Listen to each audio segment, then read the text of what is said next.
Queridos Vengadores y Vengadoras, les habla dentro de sus mentes RAFYSTARK PR. Le invitamos a ser parte de nuestro programa, ya que esta noche se hará historia.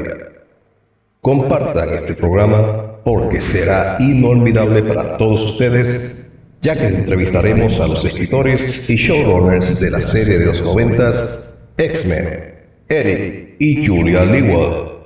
Le avisamos que la entrevista será totalmente en inglés, así que podrán hacer sus preguntas de esta manera. Pero se les pide que no formulen preguntas sobre el tema de la serie próxima X-Men 97 por motivos de confidencialidad.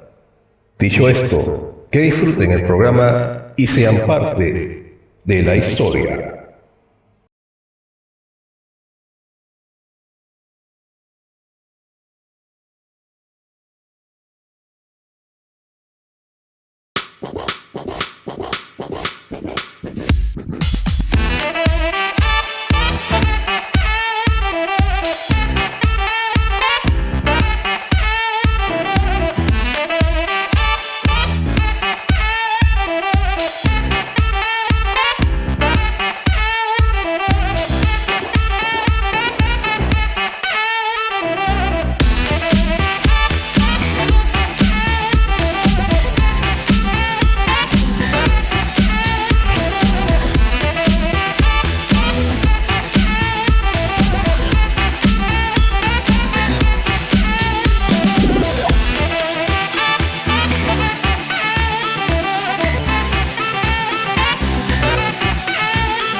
Konnichiwa, Vengadores y Vengadoras.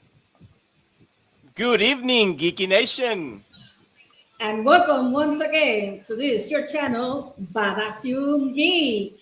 And we appreciate your faithful tuning in and support of this, your pop culture channel. And this one, speaking to you, PikaEnid. And with me from the channel Geeky Teacher 42 is... GeekySama, what's going on?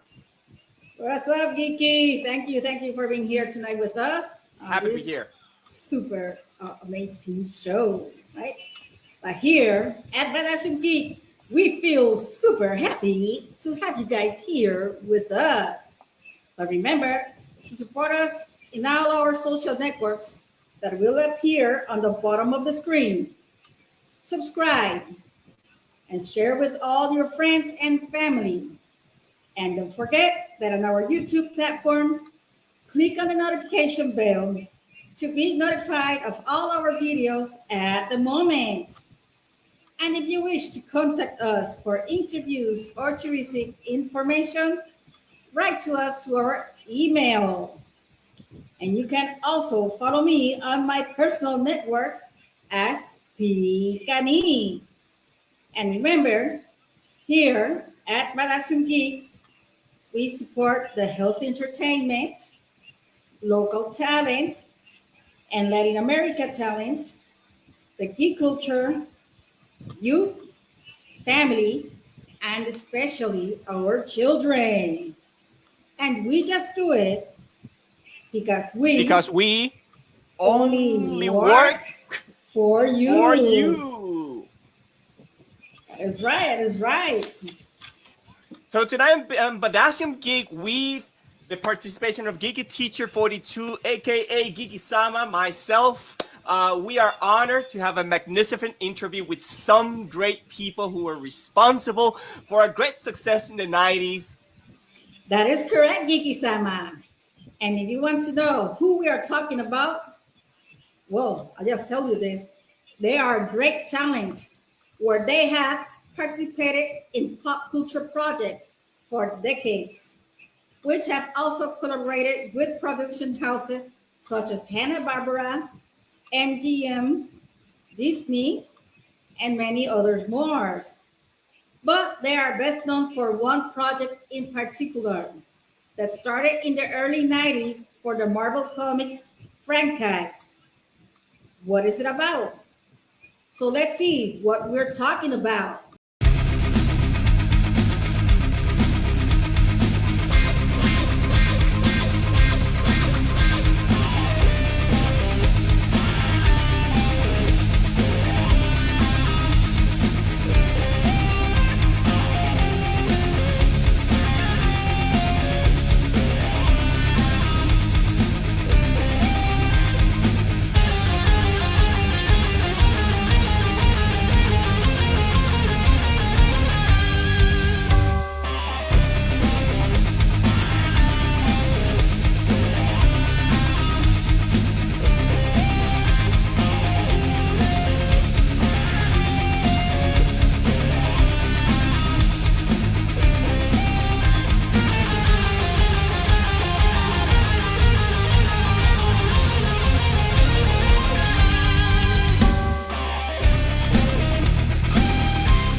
That's right, Vengadores y Vengadoras. Today, we have the privilege of interviewing the writers and showrunners of the legendary animated series of the 90s, the X-Men. So without further ado, let's present to you from California, USA, Eric and Julia Lewald. Welcome, Eric and Julia, to Badassium Geek. And thank you for your time to be here with us tonight. It's our pleasure, PikaEnid. Exactly, and thank you so much for inviting us. And we're so happy to have you here tonight with us, right? And also with my friend GeekySama, a fellow gamer. Are you happy, guys? Are you excited? You know, thrilled to talk about X-Men, the animated series. To clarify, I was a writer on the show, specific episodes for the series, like Days of Future Past Part 1 in Season 1, and other episodes throughout the series run. Eric was what we call the showrunner. Every page of every script ran through your computer. You were in charge of every story and all the writing, all the stories. But the art was handled by Larry Houston and the incredibly talented folks on the art side. So yeah, we can't draw, just the stories. Just the story. So, right. Yeah, but that was back in when you got the call in 1992. It's hard to remember 30 years ago, but X-Men were not a household name. There'd been no movies, and there'd really the TV, they hadn't been on TV much at all. So when we got the job, the people at Fox said, assume that the people watching the show won't know who the X-Men are. That 8 out of 10 viewers won't know a mutant, won't know who these characters are. Mm-hmm. And now, 30 years later, it seems like everyone on the planet knows who the X-Men are. Well, it was a great team of production that worked here. Great writers, great showrunners, great artists. It really called the audience from the young ones, right? From my generation, especially. You were the target demographic. You got us big time. That is really good. Yep. A nice thing we learned as the show ran, because all of us on the writing side were hired for 13 episodes. That's as far as they thought it would run. Season 1. One season, and they thought it was going to crash.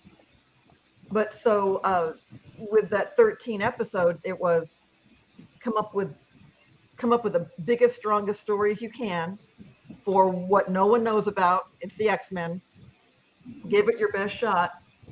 But the surprising thing was in the running of those 13 episodes, the young folks were watching, but college students were tuning in, parents were turning in, adults were turning in. The ratings were all over, which was a huge surprise in a good way. Yeah. In Hollywood, they all very often tell you just make a TV show very small audience, say age 6 to 9, or for preschool, and we were very lucky that when the stories we wrote, very young children could enjoy them, even if they didn't understand everything was going on. But everybody could sit and watch them together as a family, and that helped make it such a success. It didn't seem too young for the older audiences. There were universal. I'm sorry. They're universal stories. They're universal stories, and you did an amazing job at portraying those. And it was very different seeing them as a child and then seeing them as a younger adult. There was so much that I would catch on with a more mature mind and all. It's a testament to pretty much superheroes on TV. I think okay. So many and of I also us think also that this animated series is a way for kids to reach those characters from the comics. That's sometimes they couldn't get reached to get access of those comics and read it. So what better way for them to watch the comics on the TV and learn those stories? Yeah, TV was wonderful then. It spread out all across the world. We forget now how many people we'd get ratings for, say, all the TV sets in North America. And back then there were only 3 or 4 TV channels. networks, big networks. Yeah, and some Saturdays, half of North American TVs would be watching X-Men. 1 out of 2 households that had TVs on would be watching X-Men. Amazing. And then if you think about it, they sent it around the world too. They exported it very well. They were very good at that. Fox was. And so we meet people from Egypt, from South America, from New Zealand, from Europe. Singapore. We're in Singapore, and the people helping us with the baggage said, TSA "Oh, we agents. all love X-Men." They saw her shirt and said, "Oh, you did X-Men. We grew up." Many people we meet say they learned English watching X-Men, and sometimes they get it in 2 languages. A friend from Egypt said there was one channel in Arabic and 1 channel in English, so he could flip back and forth and improve his English. We had no idea the impact. Yeah. No idea. For us, we were just telling the best stories we could, just like on any other show we were hired for. And then, you move on to the next job. We didn't understand how much we were connecting, how many people we were connecting to. So it's wonderful to find out. Yes. All right. Almost the ending of the show, we will give a chance for our fans to make their questions. So, Vicky, tell the audience about the confidentiality agreements. Okay, so it should be noted that to all of our audience tonight that for reasons of confidentiality agreements by Marvel Studios and Disney Plus Network, that in this program we cannot talk or ask anything about X-Men 97 Project. So we ask everybody in the chat room to avoid all of those kind of questions on that topic.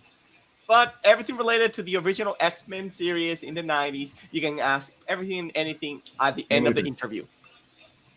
All right, thank you, Vicky. So also we want to ask our guests, Eric and Julia, to talk about their website so that our public can visit and find out about everything that you offer on your website. Yeah. On the website, we have about 200 posts that are, say, stories about things that happened during the making of the show, or say pictures of people that helped make the show that we wanted to give credit to, because sometimes in Hollywood people don't get don't get recognized for the work they do. Especially behind the scenes. Yeah. So, for instance, we put online, we had one on Ron Wasserman, who wrote that wonderful theme song. And in the credits, it doesn't even list him because he was just working at Saban as a composer, and he didn't have it in his contract, I guess, to get listed. So other people got listed. We want to give credit when we can. Yeah, we want to make things clearer, or talk about, funny things that happened that almost swamped, knocked it out. That was Larry Houston there on there. That was the main in charge of the artists, the way I was in charge of the writers. And next to him was Chris Claremont, who, when we wrote the show and looked back over 30 years of X-Men comics from 1963 to 1992, most of the favorite ones we liked were Chris Claremont's writing. He wrote for about 15 years on the books, and so it was one. We did not meet him during the making of the show. He's not an animation writer, he's a comic book writer, but it was wonderful, as you saw from the picture. We've met him at a couple at Comic Cons, which are great fun and a great way to catch up with people. I'll say this, getting the chance to meet Chris Claremont and have that picture taken, I was nervous. I mentioned I got to be one of the 3 writers who worked on Days of Future Past, parts 1 and 2 for the first season of X-Men, which basically ended up kind of being a reimagining of one of the crown jewels in the X-Men stories. And Chris Claremont is the genius who crafted that. Going up to a con, introducing myself and saying, I hope it's okay. It's an honor to meet you. And I had a previous on X-Men hat. I said, could I give this to you? And he goes, yeah, I am previously on X-Men. And so he's been wearing it at all the cons he attends. So he was very gracious to us, very kind. Yeah. All right. So having said that, so how about we start with tonight's interview? And remember, everyone in the audience, please ask your questions related to the specific 90 series at the end of the interview. All right. Thank you, my people. So let's start with this amazing interview to Eric and Julia Lewald. So let's start with the first question tonight, right? So Eric and Julia, tell us about yourselves and your career trajectory and success. When did your career begin, and which was your first project? One of those overnight success stories that took 10 years. I grew up in Texas and went to college out at Texas Tech in Lubbock, and assumed I'd stay in Texas and go to some kind of graduate program in something, law or medicine. I didn't know, but I assumed I would stay in Texas. And in senior year college, a friend said, I'm moving to California to teach student music. And they pay people to write in Los Angeles, and you like to write. You want to come along? It never occurred to me to leave where I was and go to Los Angeles. But in that moment, I got to try. So with my family's blessing, loaded up my car, drove out to LA, didn't know a soul, decided when going to law school at Southwestern Law School, I would have some knowledge to fall back on if the writing career didn't work out. And for 7 years after that, it wasn't working out, but bit by bit by bit. And doing small little side jobs, got an opportunity to pitch at the Disney Afternoon, which was ramping up with then Chippendales Rescue Rangers. And it took me 6 months to come up with a pitch that they liked, but they bought it. And then they asked me to write the outline, then write the script, and then said, we have an empty desk here. Would you like to join our staff? Yes! And became a member of the Disney team then. 3 years later, entered the freelance market and been working with him. My desk is over there for years. Yeah, she grew up in Texas. I grew up in Tennessee, and loved movies, and dreamed about coming out here, and worked on little independent movies in my early 20s, which is a way to spend a year and earn no money and get experience. But when I came out here, I wasn't sure how to break in. Hollywood's a very strange place. There was no internet. There was no way to Google anything or find out who was hiring or where or how. And it just happened. But I've been writing for years and years and years, scripts. And so one day in 1984, my neighbor who worked at Hanna-Barbera said, "Oh, we just got a bunch of new orders for shows. My boss says she'll look at new writers. Do you have anything I can show her?" So here,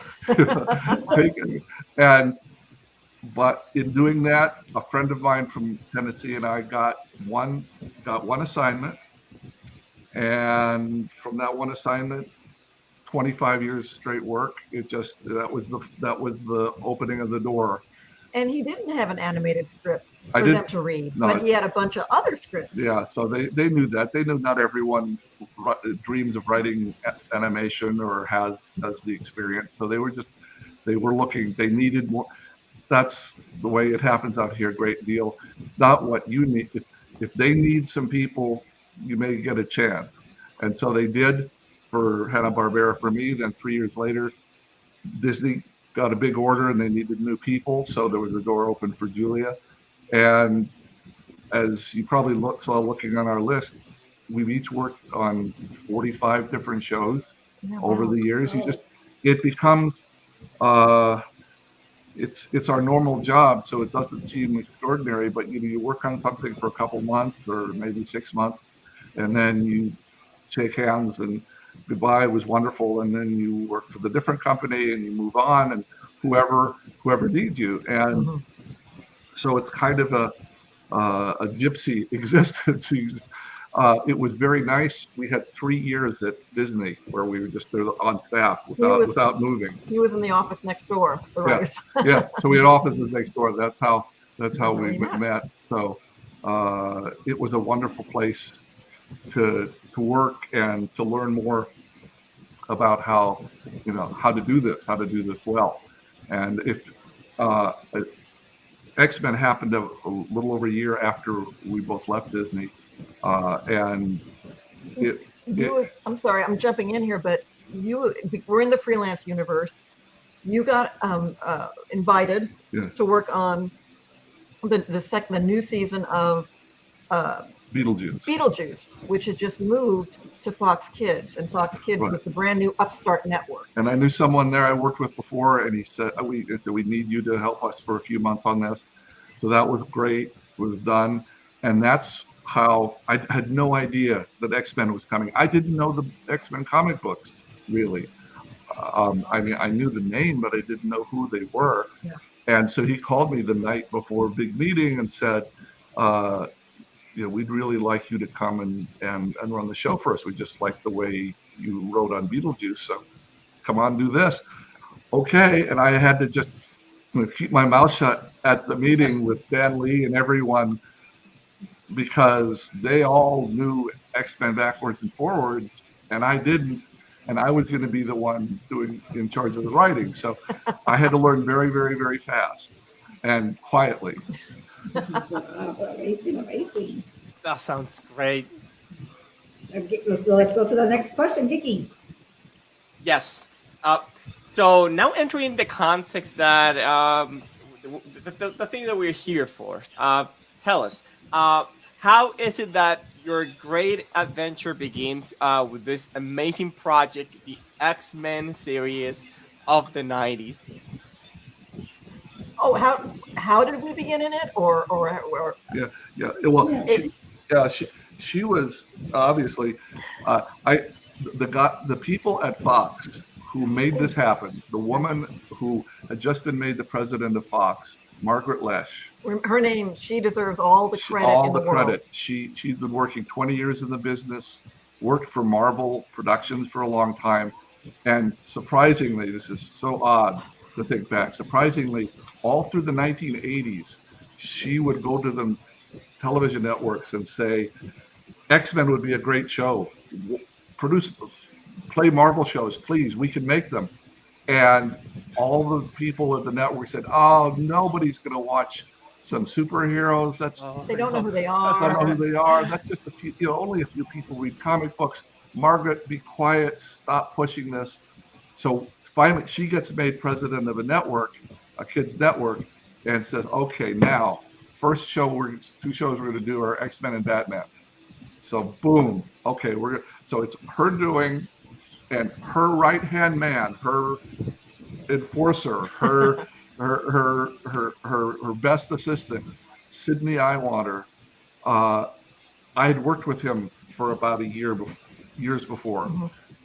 And so he knew me. And so as soon as Fox Network got started up, he had me come over and do a script for him for Beetlejuice. That's how I got the Beetlejuice job, was because of Sidney. Mm-hmm. And so that way Margaret got to know me.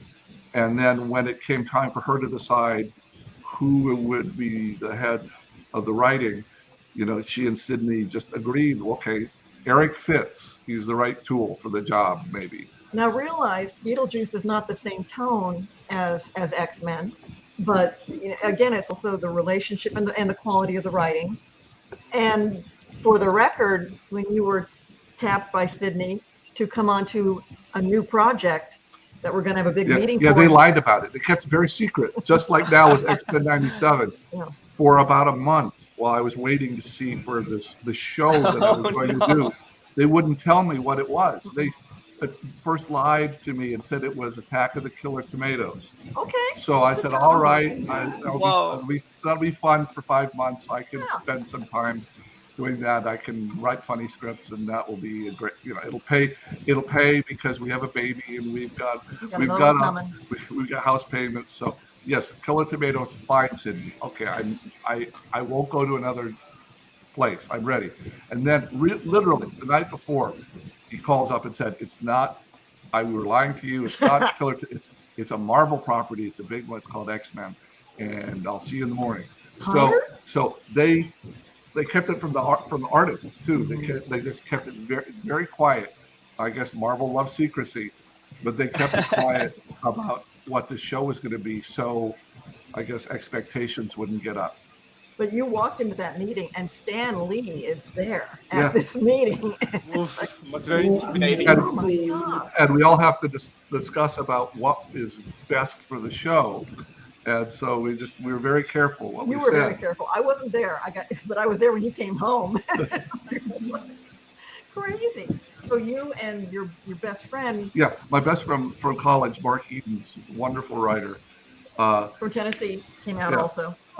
We sat down at our dining room table at our little house. No offices, yeah. And laid out the first season, 13. And Mark wrote the opening, the pilot, the 2-part opening, Night of the Sentinel. Mm-hmm.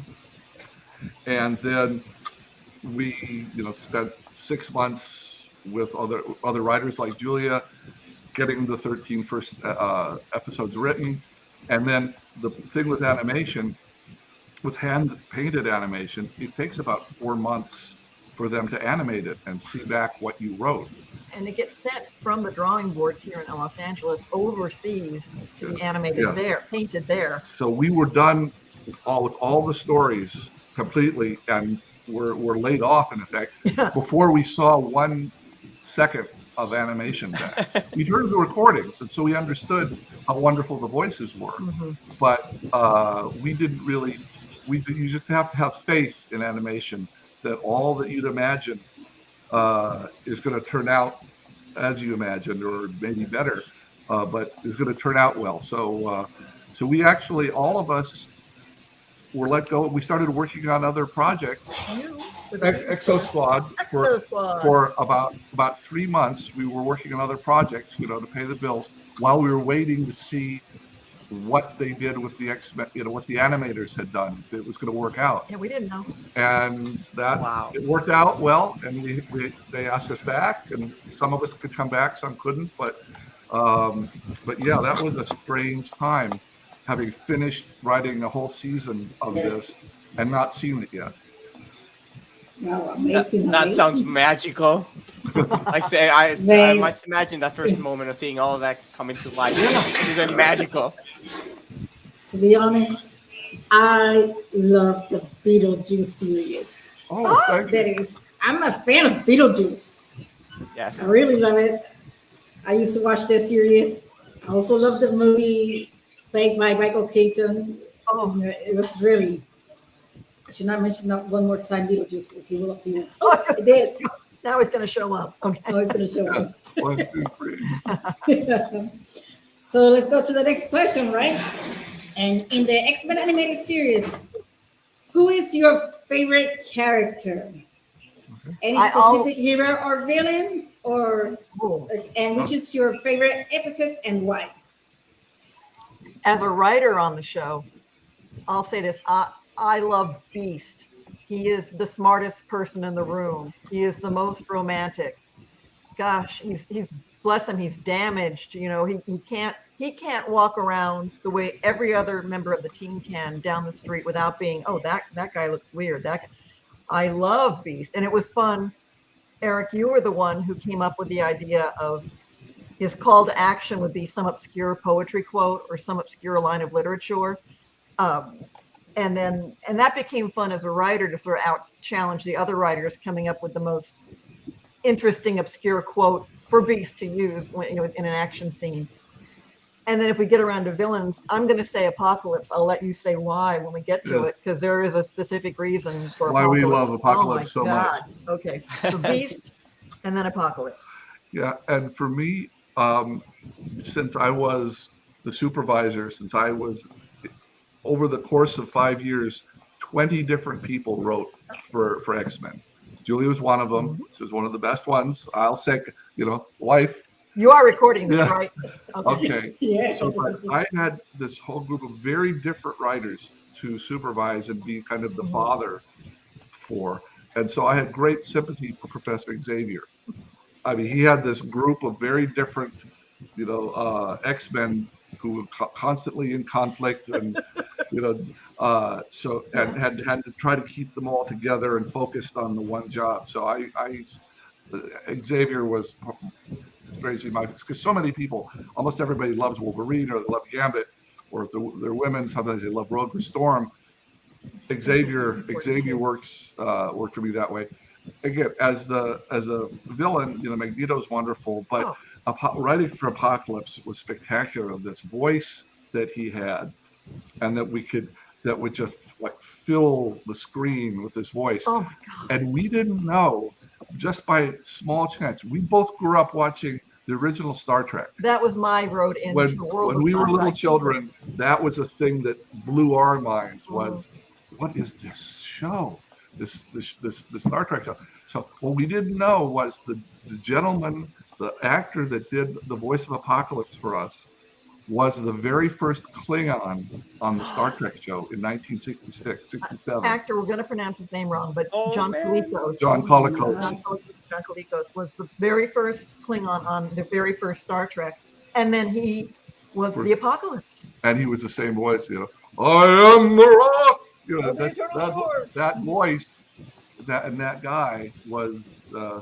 So that was a connection. That was a connection, special connection for Apocalypse. Wow. For me to have had anything to do with anything with someone who worked on the original Star Trek. Yeah. I love these epic lines. Magic all lines. eyes on him. Mm-hmm. Yeah. Yep. Same for Beast. And you said favorite episodes. Oh, episodes? Favorite episodes? Yeah. Ooh, okay. Okay, I'll go. The last season 5 was rough animatically, rough animation wise, because they cut the budget in half. There was no money for it, but that last episode called Graduation Day, when Xavier is injured and needs to leave the planet, but in that episode when he gets to have his moment with each of his X-Men, and they get to have their moment with him, God, it makes me tear up watching it every time. I love that episode. I love it. Yeah, there was a story that Julia came up with, Beauty and the Beast, where Beast falls in love with the blind girl. Written by Stephanie Matheson. Written by another person. Job. Julia pitched the original idea. that was excellent, and that I thought we did more with Beast than we usually allowed ourselves to do. But for me, my favorite, because I was responsible for coming up, the hardest part was coming up with story ideas. Once we had an idea, we had talented writers that could write a 35, 40-page script, and we had confidence that they could. But what 76 stories out of 20,000 possible stories do we tell? And which ones are important, which ones are memorable? And so I'd go for weeks or months trying to decide what the next 3 or 4 stories were going to be, so that we could get people working on them. And once in a while, one would just come to you that, that's solid, that's good. And my favorite moment like that was one called One Man's Worth. Two-parter In I think about episode 50. Yeah, 4th season. And it's the one where someone goes back in time and kills Xavier in college and changes the world so that suddenly there were never any X-Men. And it's an immediate... That's an original episode, right? Yes.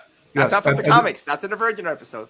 Yeah. And so of course I stole from It's a Wonderful Life, where the angel shows Jimmy Stewart what the world would be like without him, and he had never lived. City on the Edge of Forever from Star Trek. City on the Edge of Forever, where it's about, look what would happen if this woman lives or dies, and it would change everything.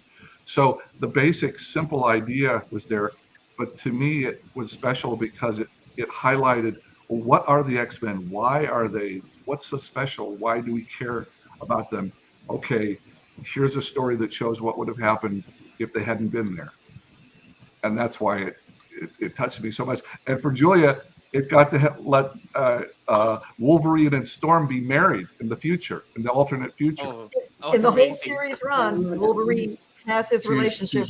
They're wearing wedding rings. That's the only episode. That's the only 2-part where they have wedding rings, and they are so perfect as a couple in this alternate, awful world. And it's like, no, don't change it. Don't change it.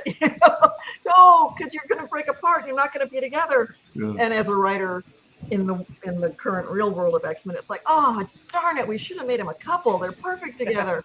But, and you're right, Eric, in pitching this, because you would pitch batches to the folks in New York, in pitching this idea, they sparked to it. They loved it, and they ran with it, and used a similar idea, used it as an inspiration for their huge, wonderful group of books, Age of Apocalypse.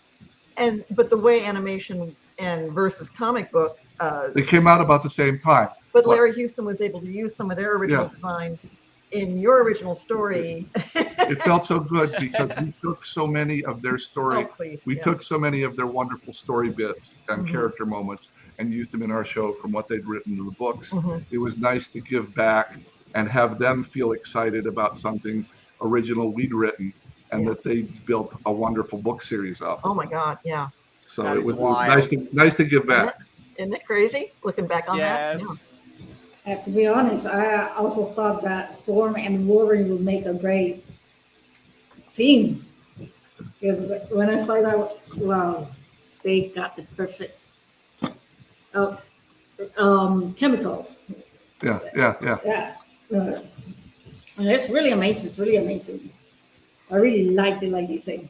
Why doesn't Wolverine stay with Storm? Why doesn't he see her? Why doesn't he look at her? What a shame about the time change. Yes. When they say goodbye, it was good, darling. It was the best tough guy, and they're hugging, and they're oh my God, heartbreaking. And again, it was a Saturday morning kids cartoon, but this stuff, man, comes to the heart, touches me. And as somebody said, but even though we had all these very adult ideas and character moments and emotions in the show, we made sure that it was fast-paced and colorful and full of action and drama, so that a 4-year-old could enjoy watching it, and even if he missed 2/3 of what was going on, still have fun. So we tried to make it all fun around it, but put the important things underneath. I like how you humanize the characters, and they both have internal and external conflicts that we could relate. Um, I just thought that it was done masterfully. Oh, that's Thank so you. good. Thank you for that. That means the world to hear that. Really appreciate that. All right, so Vicky, what about we go with the next question? Yes. So, what inspired you to work hard to make this animated series a reality? What challenges you had when making this animated series back in the 90s? How much time have you got? How many hours? There were a lot of challenges. Yeah, well, But okay, Margaret Lesh, as the head of Fox Kids, deserves all the credit in the world for moving this thing forward and giving us as writers the edict. You don't write down to the audience. You think of this, it's not a 1 hour live action drama at night, but you write like it is. And suddenly I never had that kind of freedom in an animated show for children to address problems, to address issues, to write that way. There had always been, oh, you've got to be careful, you're writing for kids. But that was amazing. That was an amazing edict, and it was that changed everything, I think. yeah, and many of the people involved in supporting the show or wondered if our idea for making it so adult and the story so challenging was a good idea. They were scared. I mean, if you have your money invested in something and it's very different from what you've done in the previous 10 years, and these people are just saying, no, you must understand, people will enjoy this, the audience will enjoy this, and they're not used to that. They took a big risk. We would get from various people pushback saying, can't you dumb it down? Can't you make it silly or make it funny or put a lot more humor into it? And we would go to Margaret, who was getting this pressure worse than we were, because they were people that she was colleagues she was having to work with. And we'd say, no, Margaret, we believe in the way it is here. Can we fight for this? And can you at least just give us this first season? And every time there was a chance to change it, she backed us up and said, no, it's going to stay the way you guys want it. And in TV shows, there are dozens of times over the 6 months we work on it that something could go wrong, or it could get pushed in the wrong direction, or end up, I mean, literally, it says in one of our books, one of the suggestions was that it was just going to be Xavier and an X-Men in a van driving with Cerebro, driving around, bumping into a new mutant each week. That was going to be the story. I mean, people, well-intended people, had very different ideas of what the show was going to be. So the biggest, 90% of the big challenges were the first season, getting people to believe that the direction we took it was going to be the right one. Once it was successful, once the fans showed us that they loved it, then everybody's fine. Then no problem. It's just a challenge to work hard and keep the level high. But that's a wonderful challenge to do. But the first season was a lot of arguing and a lot of, calling late at night saying, please don't make us change this. And I want to give shout out and acknowledgement to another person who was key to the X-Men success. And that is, and normally these people aren't, but the woman at Fox Kids who was the broadcast standards and practices person, basically the censor, a woman named Avery Coburn, who was familiar with the X-Men books and was willing to let X-Men take the kind of chances it took in the animated series. And be so adult, because her word is law. Oh man. If she says we can't ever see Wolverine's claws because that looks painful, we don't want to traumatize children with claws coming out of a hand, then we would have never seen Wolverine's claws. It would have just been end of discussion. We asked her if we could kill Morph in the first episode, have a heroic sacrifice in the first episode. Genius. That was genius. And Mark and I just looked at Julie and said, well, of course we have to do this. It's a heroic show. We need sacrifice. It's not gratuitous. And she just shook her head and said, this is never going to go on children's television. Never going to get No this through. chance.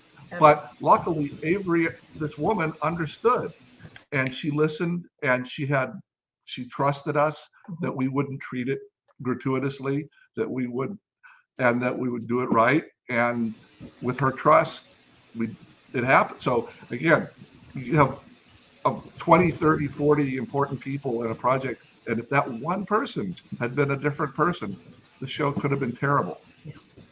With the same everybody else. Okay. We are so glad that you guys fought for that, because definitely the impact would have not been the same, and you would have not paid the road that you paid for TV and movies and Marvel in the future. Definitely. Part of the decision, which I understand, with the idea of the heroic sacrifice, was that these are people in colorful costumes, but this isn't play acting. There are consequences, and the stakes are very high. If you didn't have that, it would have become a very different show, a very different experience. The catch is, Morph is dead. We've mourned his loss. He is gone. The first season is over. First season's over. Then we get a call as we're writing the second season. We get a call from the network people saying, Sydney, I want her. Guess what? They asked a room full of 9-year-olds who their first favorite character was this first season, and Morph won by a landslide. So the network people who've been so supportive of us and given us all this said, look, please, can you bring Morph back? Just for the sake of the fans. So we didn't want to, but then when we started, it actually worked out to be some very good stories with him as a damaged character rather than a dead character. But we had intended for him to be really dead. Really had intended.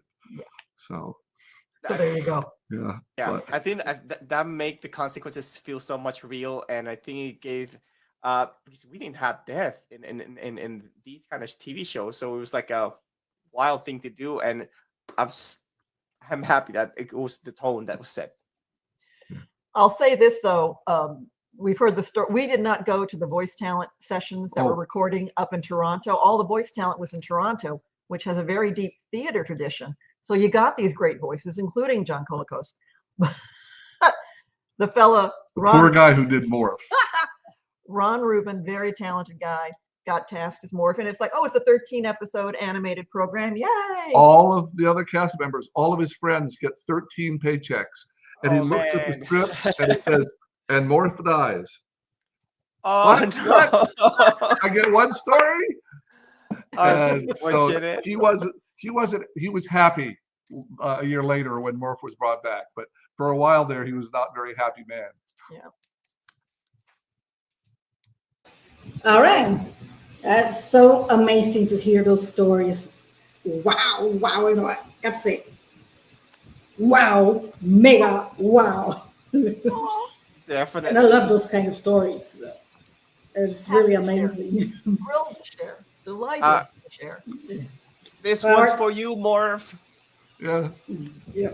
Well, let's go with the next question for tonight. It says, which character and episode were the hardest to work on? Episodes such as Night of the Sentinels, Days of Future Past, the Saga of the Phoenix, Savage Land, The Dark Phoenix, Beyond Good and Evil, among others. Which one was the hardest to work on? I'm going to jump in and say one of the easier ones, from your standpoint, was it the Phoenix Saga? Ironically, with the Dark Phoenix, I get what? Okay. The one I think I'm most proud of, the Phoenix Saga, because there's 5 parts, and each one had to be its own story, right? That kind of ended, but then led into the next one. And so that 5-parter was 110 minutes, so it's like a feature movie. Normally, I got to write with we would just hand out assignments as quickly as we could because we had very short schedule. Mm-hmm. But when that was assigned, we had some extra time. We had a few extra months before the new time was started.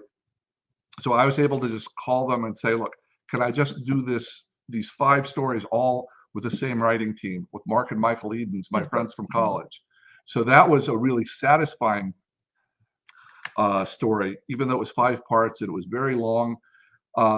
It wasn't as hard. Some of them, one man's work, time travel stories drive people crazy because there's no real way to make the logic fit completely. If you go back, if this changes, but then if this changes, and it gets people who are giving you notes crazy.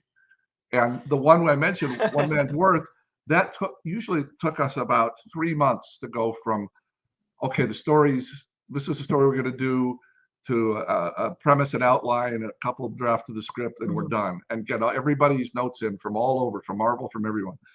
It took almost a year. I forgot that. Yeah. And it kept on going back and forth, and we just about get it set. And then someone would say, oh no, it doesn't make any sense anymore. You've redoubled the time travel one time too many. So we did 4 or 5 time travel stories, and they were always the biggest fights. But One Man's Worth, that's right. You went through the old files we have, still It keep just the paper files. It took and forever. It was stacked, the notes back and forth. You're right, a year to distribute. So those were the hardest ones for me. I don't know of your couple that you wrote, which was harder. Oh gosh, no, but just sort of the scary part. We talked about things being sent overseas to be animated and then brought back. The show was scheduled to premiere in September of 1992, which is a very short window from the actual you sitting down and coming up with stuff to the animation to the sending over. Yeah, they underestimated how much money and how much time and how much animation. It was a very ambitious show to produce, and everybody at every level, both the network and the animation house who bid on it, and everyone said, oh yeah, we can get that done by September. Oh yeah, sure. And everyone worked overtime, and still they weren't ready when September came. It just wasn't. And we went through a couple different casts early on, so that put us back about a month. There were just things in a new show that took some getting on. So that's why, I don't know how young you were, but it wasn't shown in September when most everything else premiered. It was held till January before the full season started. And there were 2 sneak previews, one in Halloween, one on Thanksgiving, of Night of the Sentinels, because nothing else was ready. Yeah, well, I read a little bit about that. Yeah. And Margaret Lesh had the courage to allow sequential storytelling, like the first 2 episodes will lead into the 3rd episode and the 4th episode, and each one builds on it. Yeah. But for Night of the Sentinels and episodes 3 and 4, Enter Magneto, you can't play those out of order. Yeah. So I think episode 3 came back and it was very bad. They needed to take a month to fix it. Yeah. And so you couldn't, even if 4 and 5 were looking good, you couldn't show 4 and 5 because 3 wasn't ready. So she had the courage. She had the courage to tell all the advertisers and all the TV stations that were running the show, sorry, it's not going to be September. It's going to be 4 months late. But here's because it's going to be right. We're going to make it right. But here's what we're going to do. We're going to create a special event for the showing of a sneak of this. And that's how the Halloween episode happened. And then the next one in November. Yeah. And then that's amazingly, that sort of whet the audience appetite. Yeah, that got the fans excited. And so screwing up and being late with the show actually ended up helping make it a big hit, which is people were hyped on our part. People were hyped. There was nothing like it back then. And then I thought you earlier mentioned, if you don't know, you didn't know my age, but back in 1992, I was probably about 4 years old. So I did watch reruns eventually back in Puerto Rico, and they had a very, very good Spanish dub. Yeah. Oh, good. I was in my teens in the 92s. I was like 14, 15 years old for that time. Again, really love the show. Yes. Oh, great. Again, like you were saying earlier, it's universal. It captures everyone. Doesn't matter if you're younger or older, and it has so much depth in it. It's It's really, really great show. So, Geeky, let's go with the next question of the night. Okay, so I referenced this earlier, but how do you feel about the fact that your work helped pave the way, open the way for X-Men and the MCU movies and all of this glory that we've been getting for the last decades? It's surreal. It's very strange because when we were young, there really wasn't a geek popular culture. No. There were people that were geeks, you know, a few quiet ones that wouldn't say it out loud, that might like science fiction or might collect comic books. But 95% of the main pop culture was not that, was not comics, was not science fiction, was not this whole entire geek world that was not superheroes. And so going from 1992, when there were no Marvel movies, had been no Marvel movies, to now, it's like it's taken over world culture, and half of the biggest movies in history have been comic book movies. It's just it's crazy to us. He keeps hearing me say this, but I'll say it. You had 30 when you got the job. There were 30 years of X-Men comic books. There was this huge foundation of great storytelling when you got tapped. And then here we are 30 years later, there continues to be, you know, great X-Men comic books. But X-Men the animated series, I will take it with me, became the bridge for a wider audience for those kinds of stories that even though Marvel went bankrupt in the middle of it, which again, how did that happen? But it paved the way, it created an audience, it opened a door so that when Marvel decided to go forward with an X-Men movie, which I guarantee would not have happened if there hadn't been some success with the animated series. Yes, definitely. That then, the success of that then opened the door for Marvel to have its Marvel Cinematic Universe. Iron Man and all the rest. You got Iron Man, you got Thor, you got the world now because of the audience. Okay, good. Thank you. I truly believe that animated series played a critical role in showing Hollywood that you could do TV and movies with superheroes, and that there is a wide audience to accept it. Yeah. And we are so glad that you respected the source material and you did masterful writing, and it's all perfect. Thank you. Really, you guys did a great job with this animated series. You really were able to captivate the hearts of the young ones. And of course, the grown-ups, parents and stuff. Because they were really, really great stories. Really awesome stories. And to be honest, we still love it. We still love it. Yeah, I started rewatching it on Disney Plus, and I'm not stopping. Yeah, it's funny that it's so gratifying that it's lasted. Yes. Because we look back at other stuff we've written, and it was fun then. It seems kind of dated, or you know, it doesn't have the pace maybe that. And we were anxious to make X-Men so fast paced and intense and dramatic that in looking back, it doesn't feel old. It doesn't feel antique the way a lot of shows from back then did. And we're thankful for that. I mean, we did that partly because we didn't have big animation budgets to make it beautiful, but we could make it intense. You know, we could make it go very fast. It holds up. It holds up the test of time, definitely. In fact, seeing it as an adult, seeing it now again, I can appreciate it even more. Like the depth to it. It was ahead of its time. It was so ahead of its time that now that I'm seeing it, I can appreciate how big of a thing it was really back then. If I can find it on DVD, I would buy it. Because definitely I would like to have that in my collection. It took us independently years to find all 5 seasons because they never released a box set here in the US. And folks over in England got a box set. Yeah, We never got a box set, and there's been no Blu-ray. There's been no high resolution release. I would love that. I would love that. Yeah, I think part of it was Marvel was such a small company back then, and Fox was a brand new TV network here that was just getting started, and so it was kind of like a garage band.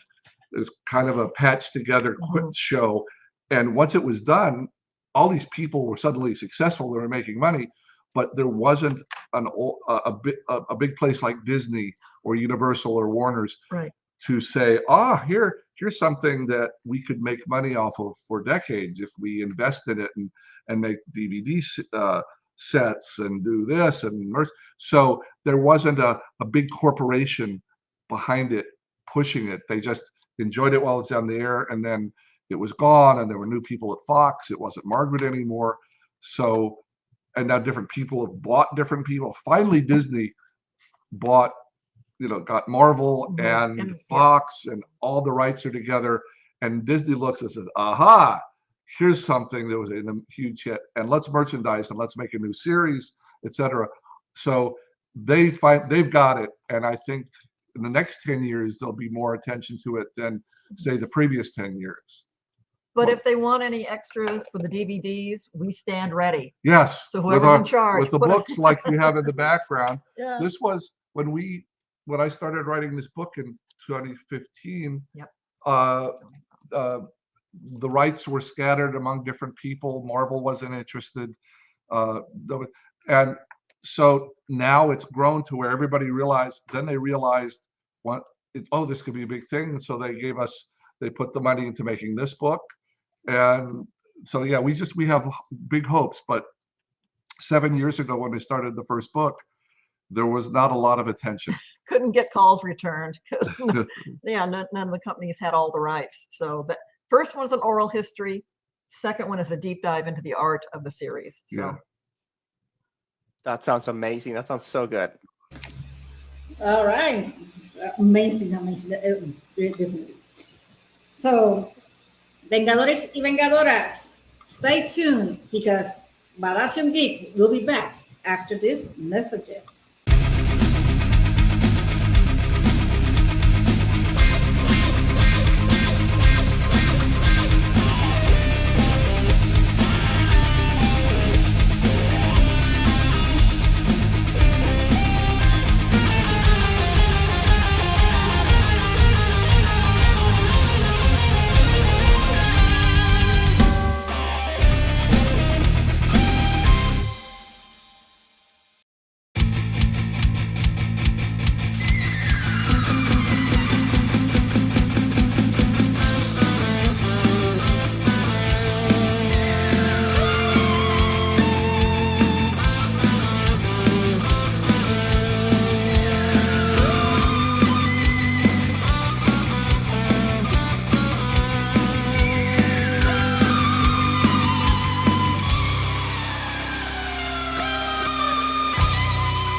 Vengadores y Vengadoras, y bienvenidos a su canal de la cultura pop, Badassium Geek, el mundo para los geeks. Les saluda su amiga PikaEnid y te esperamos en todas nuestras redes sociales. ¡Sayonara! And we're back to Badassium Geek with this epic interview that we're doing to Eric and Julia Lewald, who brought us a great story in X-Men, the animated series from the 90s, which is, I need to say it again. It's really, really awesome, guys. Really, really awesome. Best time of my childhood, teen times. I was a teenager for that time. Really amazing. Yeah, for me, it was. I was a little younger, but still, I would appreciate. We had this thing called Telecomicas, and I would catch everything there. X-Men, the Gargoyles. Yes. They also had a magnificent Spanish dub.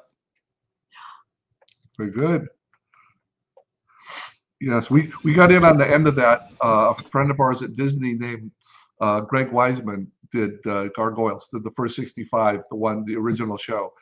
And once he left and we were all freelancers, for whatever reason, Disney decided to do a separate, like a spin-off from Gargoyles, a kind of a follow-up when they moved to New York City. So, and they asked me to supervise the writing, and Julia wrote a couple. Mm-hmm. So we got to learn this whole universe. But that was very much the brainchild and the baby of a gentleman named Greg Wiseman at Disney, and an old friend. Oh man, so many stories. It's all as a lover of all these shows, as a writer, it's just inspiring to hear all of this. And then so Eric and Julia, could we talk a little bit about your website and social media for any fans that might be tuning into the show just now? I think we found each other through was it Instagram or Twitter that you first reached out to us, because we are on, and it's me spending way too much time every day, but X-Men TAS, which stands for X-Men the Animated Series. That was a distinction we made early on, just so folks would know what we were talking about. So X-Men TAS, that gives us, you got your .com, which is our website. You've got X-Men TAS on Facebook. You got it on Twitter, where I spend way too much time, Instagram, and just trying to answer questions or be fun and silly, or just remind folks, about the show and some of the behind the scenes stuff that we can share. Our second book came out in October 2020, and we've just not had the opportunity to go out and share with fans at conventions and fests. We are hoping that that's going to ramp up as the summer gets rolling. So we have a wonderful time visiting with folks when we can. So please look for us, X-Men TAS, Instagram, Twitter, Facebook, and our website. Yeah, and if anybody's interested in the book, obviously they can get it at their local, support your local bookstore. We hope, yes. Certainly the art book would probably be available there. The other one's a little harder. The older one's a little harder to find. If through our website, we can sell them to people directly, and in which case, if we did, we would obviously, it'd be a signed copy. We'd sign the book before we mailed it out, but we're able to. We always have a stock of them, and if someone contacts us through the website or through Twitter. Oh, our email address, yes. By the way, we are xmentas92@gmail.com, and that should be on our X-Men page. But xmentas92@gmail.com. We can arrange with you. It's cheaper on Amazon. Let's just be honest, if you go that route. But if you'd like a signed copy, we can arrange that with you directly if you care to reach out to us on email. That sounds good. I'm going to go ahead and share the website and the email in the comments, so everybody has access to that. Thank you, Geeky. So while Geeky is preparing that for the people to have access, so we're going to go with the next question of the night. And since the beginning of Marvel's live-action movies in the cinema in the last 20 years, which movie would you have loved to work on and why? Oh, let's see. I'd love to have worked on the first Iron Man because I remember seeing it in theater saying, they're having fun. They're having fun with this, but they're being serious. And so I think they caught the balance there for Tony Stark. And made him a serious character, a dramatic character, but a fun character at the same time. And whoever was behind it, I think from Jon Favreau down, they got it. I was very taken with the movie Logan. That's what I was going to say, Logan. Yeah, where Wolverine and Xavier were old and they had been superheroes and they were failing and just a little anecdote there. A good friend of ours named Len Wein was wonderful animation. I've been a major comic book writer. Major comic book writer who co-created Wolverine with the artist Dave Cockrum, created Storm, created Colossus, created Nightcrawler, created Swamp Thing, all these characters when he was working as a comic book writer at Marvel in New York City. In New York City back in the 70s. But we got to know him during the run of the show because he ended up doing four stories for us. He had moved out to Los Angeles. We didn't know. Yeah, but we got to no internet. Yeah, but we got to meet him, and he passed recently. But he was able to see the movie Logan before he passed, and he was really touched by it. That they'd done that much humanizing to Wolverine, and he was very pleased. And Len Wein also wrote for X-Men the Animated Series. In the final season, an episode he wrote called Old Soldiers, where it's a little going back in time with Wolverine and Captain America. And it's weird. You can look at Spider-Man, and Spider-Man the Spider-Man animated series was somehow able to get permission to use the X-Men in a couple Spider-Man episodes. X-Men couldn't get permission to use Spider-Man. I don't know why. There were legal issues at the time. It's odd. Now you'd think Marvel Universe wants everybody to be everywhere and overlapping. But at the time we were just told, no, we can't use anybody but the X-Men that you've been told about. But Len actually called up Marvel and said, look, I want to do one more story for the series, but I want to use Captain America. No one could get the rights. Can you make it happen? So a comic book writer got Marvel to get the lawyers together and made it possible for us to use Captain America in that episode. Oh man, I love that. Amazing. The cameos, also the cameos is something I appreciate a lot, and how you got away by not being too specific. That is insane.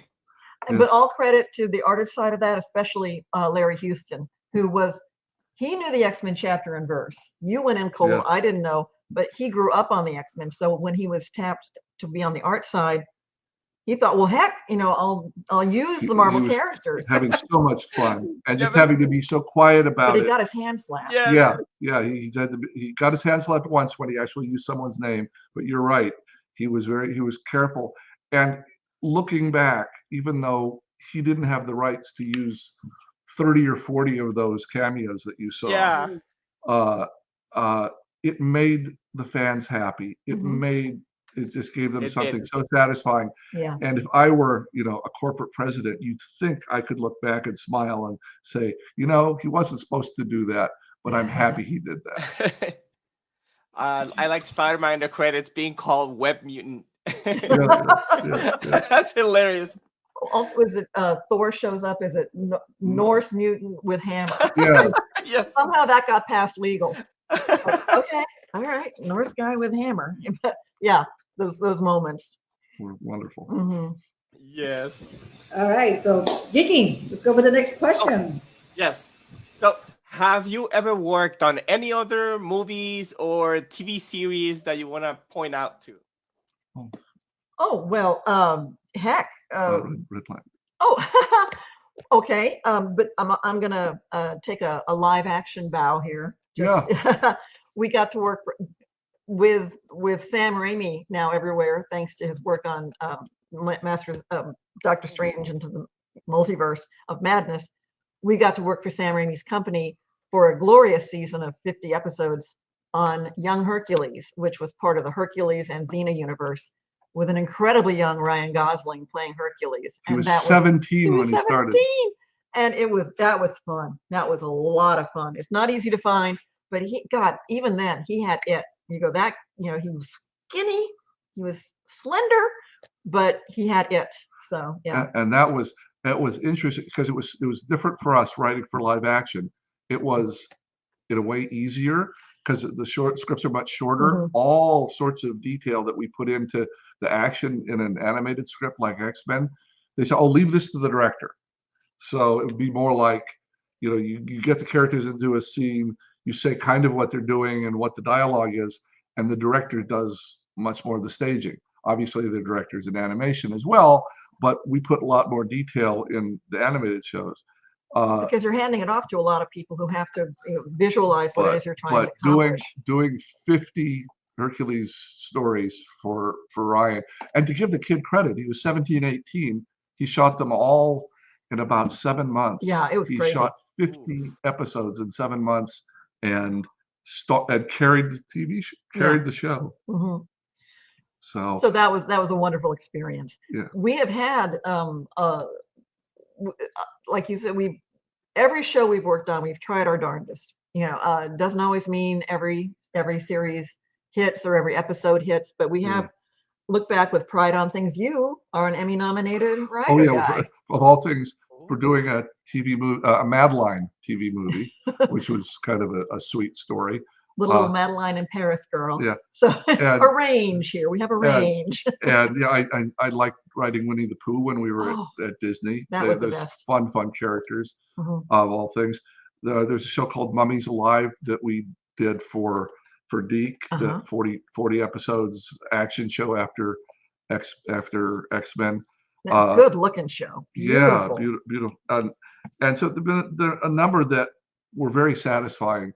And some were fun at times. I mean, Beetlejuice was great fun. I mean, it was just guys be wild and crazy, and there's obviously a whole lot of humor in there that you don't get a chance to do in a show like X-Men. But we've had some really solid special shows opportunities. That show Exo Squad for Universal. That was a very more adult animation that we did around the time of X-Men. And it just, Universal was having business troubles, and that they almost didn't show it much. It showed at 4 a.m. and they didn't have Fox's distribution all over the world. So not many people saw it, but a lot of the same creative people, writers and artists that did X-Men did Exo Squad.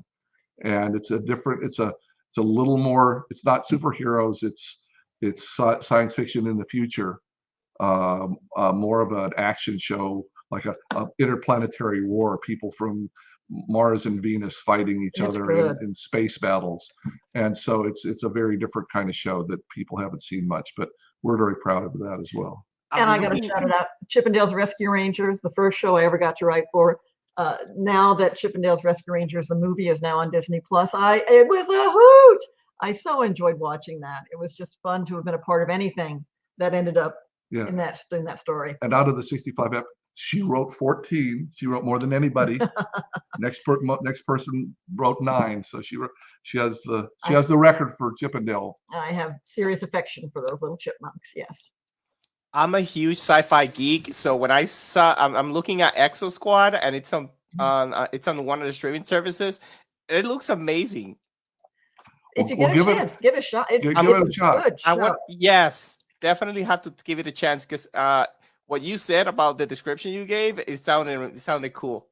The challenge was distribution. Yeah. Universal Studios at that time didn't have a distribution window the same way like Fox Kids with Marvel had a window to distribute. A good place to place it. And so it didn't get seen much, but please give it a shot. Give it a try. All right, I remember Chip and Dale, and I love those characters' voices. I really love Chip and Dale's voices. And oh my God, how much I used to laugh with Dale. It was the funniest of both of them.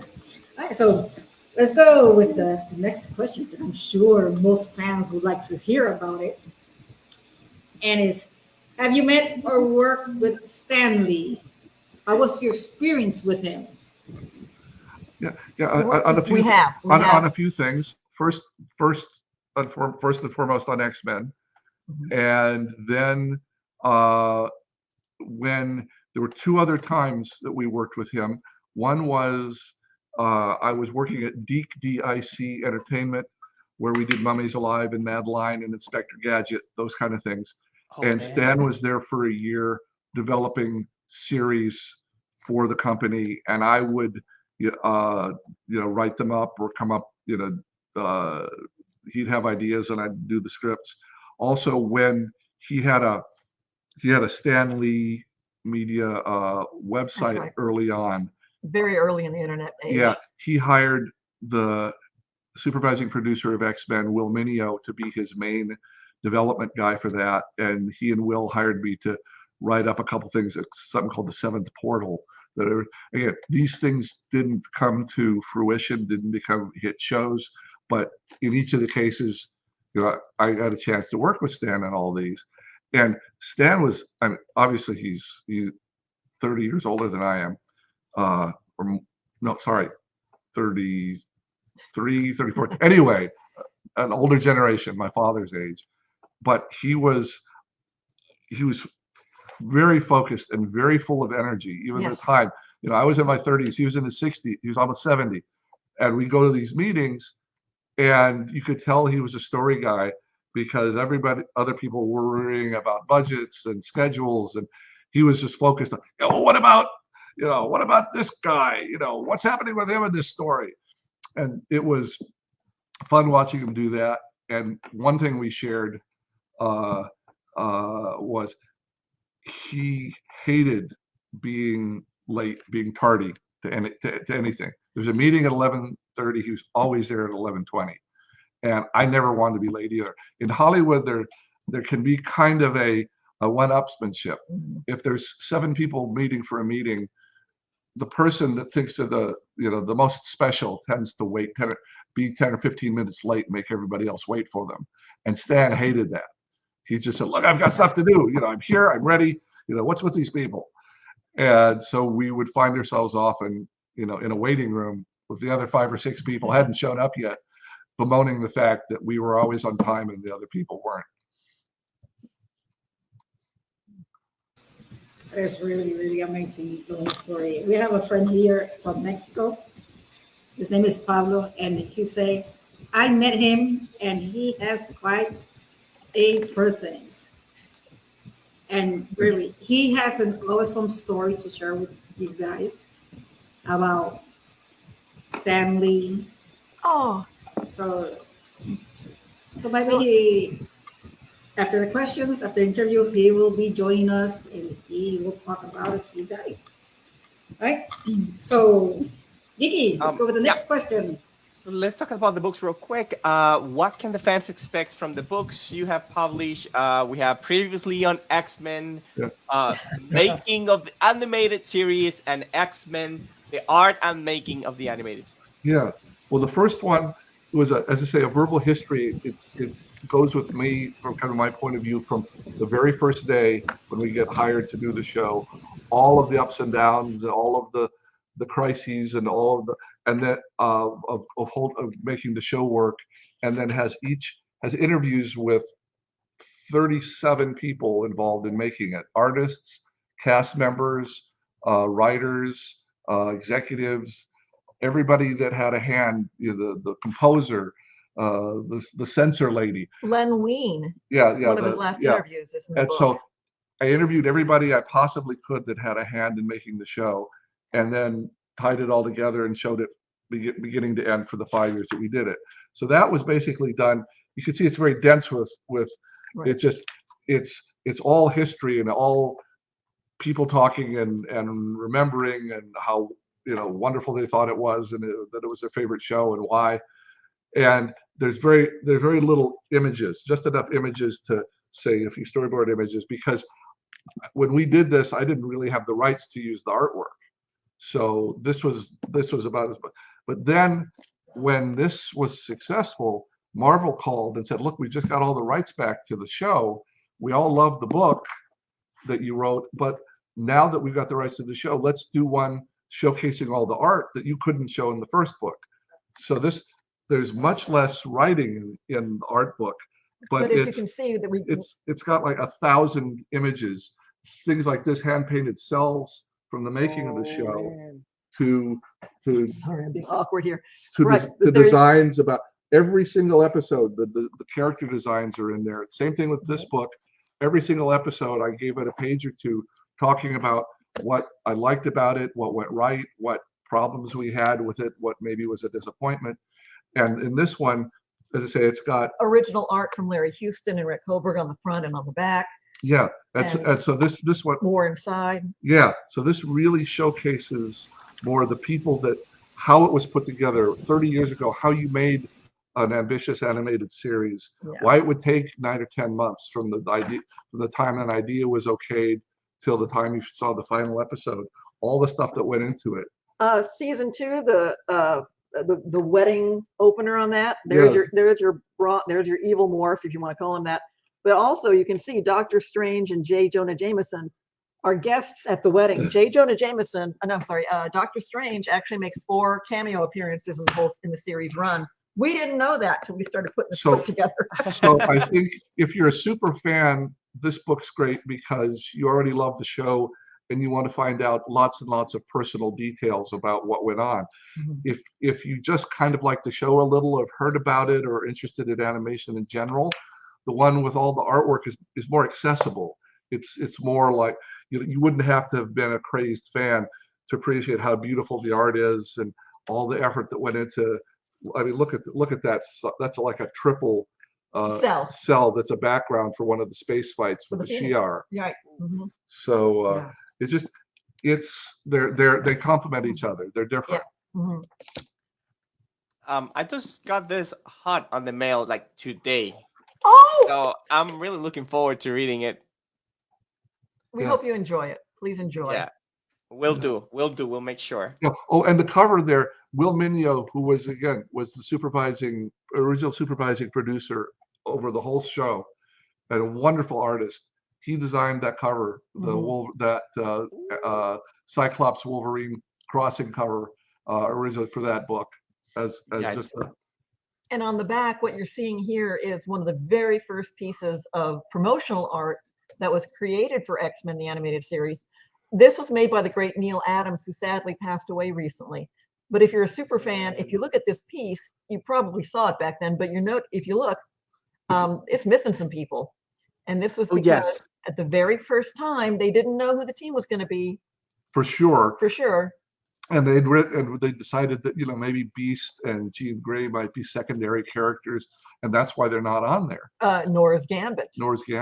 So we were still figuring out as we were writing the initial stories what the final team was going to be, and so they had this promotional art out right at the first week, and that's why it's missing a couple, 3 of the characters. Fun behind the scenes moment. Yeah. So let's go to the last question for the moment, right? And the last question says, and finally, tell us without many spoilers about your new book, X-Men, the art and making of the animated series. Yeah. And for both books, how the public can obtain the books in discussion. Okay. Both of them are available on Amazon. That's easy. The new art book is available at big bookstores. Barnes and Noble has it in stock, and hopefully your local comic book shop. We encourage folks to shop locally if you can. Yeah, they're each could be available. The first book is available from the publisher called Jacobs Brown. You could, if through our contacts, as I say, you can contact us, and we take PayPal or whatever. We can mail you a signed book. It costs a little more because it costs us to package it and mail it and whatever. But we'll get you a signed copy. But obviously Amazon's the easy way. Right, and for both books. So please, if you're a fan, we like to think that both books together really tell a story that there had been no other people telling the story before. Oh my gosh, I love that. I I got a little tidbit here. Yeah. As you're turning the pages on the art book there. So this, The back at the yeah. the front and the back are are the storyboards for the opening sequence of the animated series from Larry Houston when he drafted it. If you think you've seen the series all your life, take a look here at Gambit when he's With the close up of Gambit's cards. just look. Think of the moment in the beginning when first time you see Gambit, boom, and he's throwing the cards. Okay, you may not. I bet you never noticed it, but if you Look at the ace of spades. The spade is upside down. and I had never caught that, and I said to Larry, "Wait a second, was this an error in overseas animation? Because it goes by so fast, I never caught it." And he said, "Oh, I'll double check. That makes sense." And he came back and said, "Oh my God, I drew it wrong." So Larry Houston drew the ace of spades upside down, made it through production, and that's been in the opening sequence you've seen your entire life. It's still there. It's still there. And if you know, look for it real fast, you can catch it. Oh, that's really amazing. So maybe I'll think I order you guys directly the book so I can have it with the autograph. There you go. Happy to do it. Proud to do it. Yeah, so before we go to our last promotional break and ending our program, we, Badassium Geek, are giving the opportunity to a great fan and follower, which I mentioned him earlier. Yes. He's from the channel of GeekBlu Review. He's a huge fan of X-Men and of Marvel Universe. So I'm going to introduce to you guys from Mexico, Pablo Garcini. Hola, Pablo. Hello. Hi guys, how are you? Very good. Nice. The background, yes, good. Very nice. Yeah, Good it's characters. only fitting because we have animation royalty in the house. Whoo. Yeah, you totally are. You are so modest. But when we were kids, like you were saying earlier, that we were very younger. I was like 12 or 11 years old when this TV show came out. So it is, first of all, it's an honor to meet you. Thank you for everything that you have ever done for the X-Men community. And you have produced one of the biggest shows ever. So did you ever think that your show would produce so many products? Like you had like the VHSs? Yes. Yeah. We do. That was like pretty much the only way that we fans could watch the show in the VHS.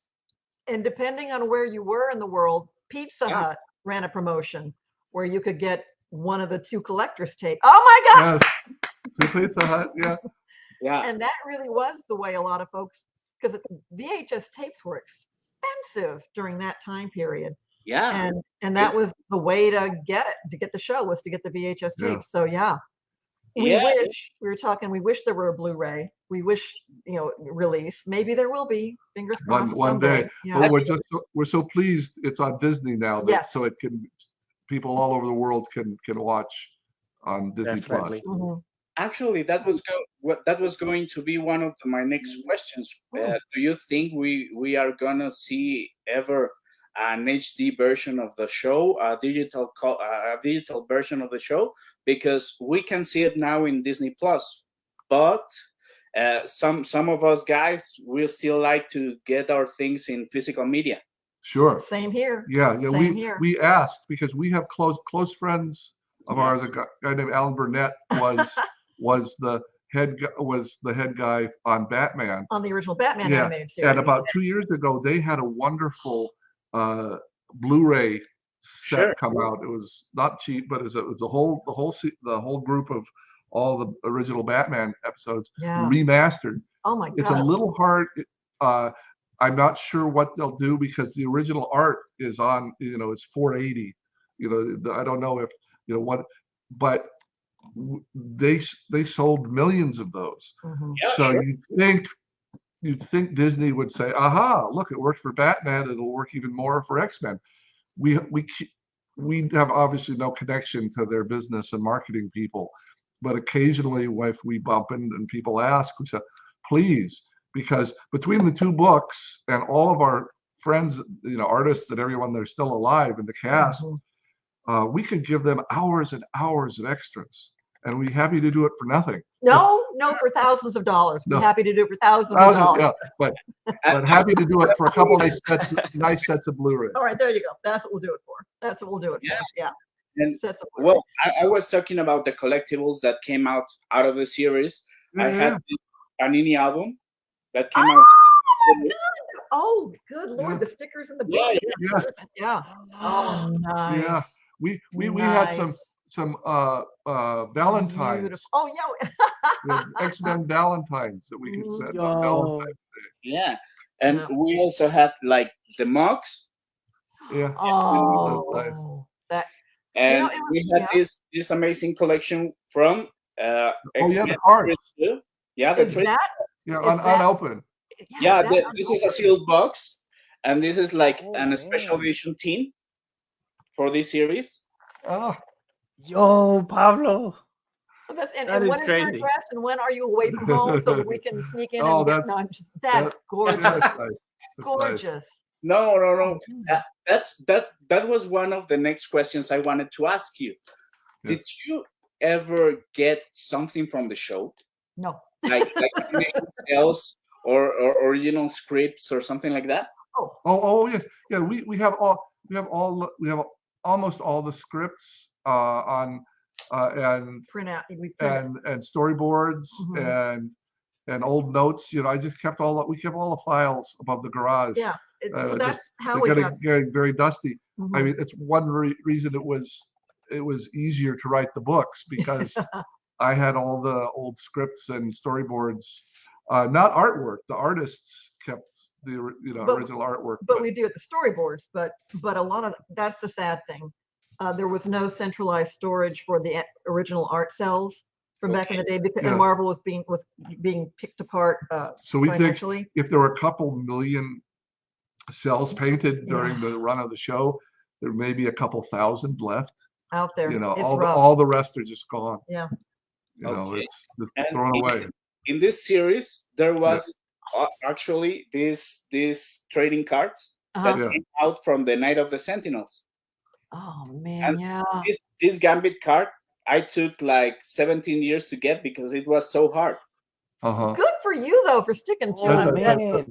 The storm nice. pose. And there was the action figures. There was this little minifigures. Yeah. Die-cast metal. Yeah.